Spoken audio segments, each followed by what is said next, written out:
अगर आपको perfect sunset point की तलाश है, उसी के साथ चाहिए एडवेंचर पार्क मजे करने के लिए और इतिहास को जानने के लिए म्यूजियम, तो ये सारी चीजें आपको एक साथ मिलेगी गुजरात के सापुतारा हिल स्टेशन में। तो आइए जानते हैं वहाँ और क्या खास है।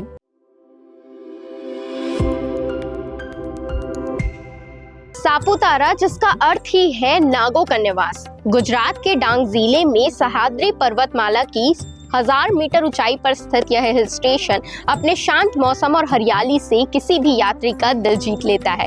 यहाँ का मौसम साल भर सुहावना रहता है, लेकिन असली जादू अक्टूबर से फरवरी के बीच महसूस होता है, जब ठंडी हवा, धूप की गर्माहट और प्रकृति का संगम एक ख्वाब जैसा लगता है। सापुतारा का नाम नागों का घर इसलिए पड़ा क्योंकि यहाँ सर्पगंगा नदी के तट पर एक प्राचीन सांप की मूर्ति स्थित है। हर नाग पंचमी पर यहाँ डांगी आदिवासी समाज द्वारा सर्प देवता की पूजा की जाती है। कहते हैं यही वह स्थान है जहां भगवान राम ने अपने वनवास के दौरान कुछ समय व्यतीत किए थे। यहाँ की मिट्टी में बसी है आदिवासी संस्कृति की खुशबू।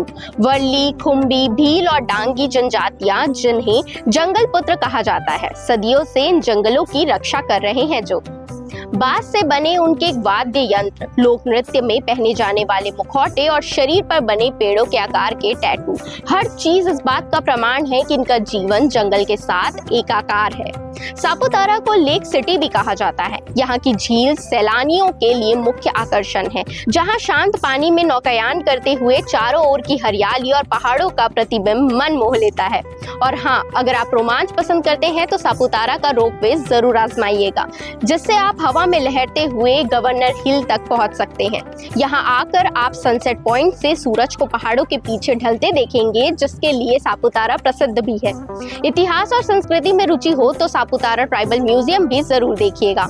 हनी बी सेंटर जाइएगा, जहां आप शहद बनने की प्राकृतिक प्रक्रिया देख सकते हैं। युवाओं के लिए सापुतारा एडवेंचर पार्क भी है, जहां रॉक क्लाइंबिंग, जिप लाइनिंग और पैराग्लाइडिंग जैसी एक्टिविटीज दिल की धड़कनें तेज कर देती है। तो ये जगह घूमने के लिए परफेक्ट स्पॉट है। तो आप यहाँ जाना पसंद करेंगे कि नहीं, कमेंट करके जरूर बताइएगा। वीडियो अच्छी लगी हो तो लाइक करें और हमारे चैनल सीजी भास्कर को फॉलो एंड सब्सक्राइब करना ना भूलें।